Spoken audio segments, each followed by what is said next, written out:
Big boss season 8లో మొత్తానికి నిఖిల్ అయితే తను అనుకున్నది అయితే విజయం సాధించడం జరిగింది. అయితే నేను బిగ్ బాస్ హౌస్ నుండి బయటికి వెళ్ళిన తర్వాత మొదటిగా అయితే కావ్యాన్ని కలుస్తాను అన్నట్లుగా అయితే ఇప్పుడు బిగ్ బాస్ హౌస్ నుండి బయటకు వచ్చాక ట్రాఫీని కూడా గెలుచుకొని మొదటిగా అయితే కావ్య దగ్గరికి వెళ్ళి అందరికీ ఒక్కసారిగా షాక్ ఇస్తూ వచ్చేసాడు నిఖిల్.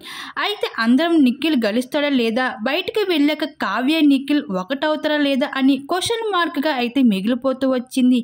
ఇంక నిఖిల్ అనుకున్న రోజు వచ్చేసింది. ఇంకా మొత్తానికి బిగ్ బాస్ సీజన్ 8కి విన్నర్గా నిఖిల్ విజయం సాధించడం జరిగింది.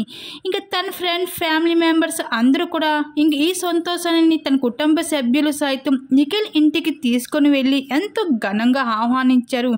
ఇలా అంతా బాగానే ఉంది, కానీ నిఖిల్ మనసులో మాత్రం కావ్య కోసం ఆలోచిస్తూ మొదలైపోయేవి. ఇప్పటికే కావ్య సోషల్ మీడియాలో నిఖిల్కి సంబంధించిన ఫొటోస్ను అన్నీ కూడా డిలీట్ చేయడం జరిగింది.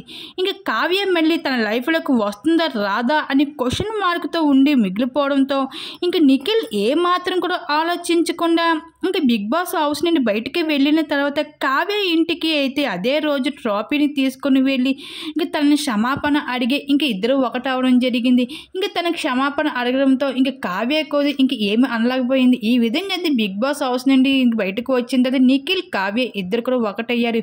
ఇంక ఈ సంతోషాన్ని అయితే అభిమానులతో అయితే నిఖిల్ షేర్ చేసుకుంటూ వచ్చేసాడు. ఇంకా నిఖిల్ అయితే ఇంకా కావ్యని చూసిన ఆనందాలు చాలా ఎమోషనల్ అయిపోయాడని చెప్పుకోవచ్చు. మరి నిఖిల్ కావ్య ఒకటవడంపై మీరేమనుకుంటున్నారు? మీ అభిప్రాయం తప్పకుండా కామెంట్స్ షేర్ చేసుకోండి.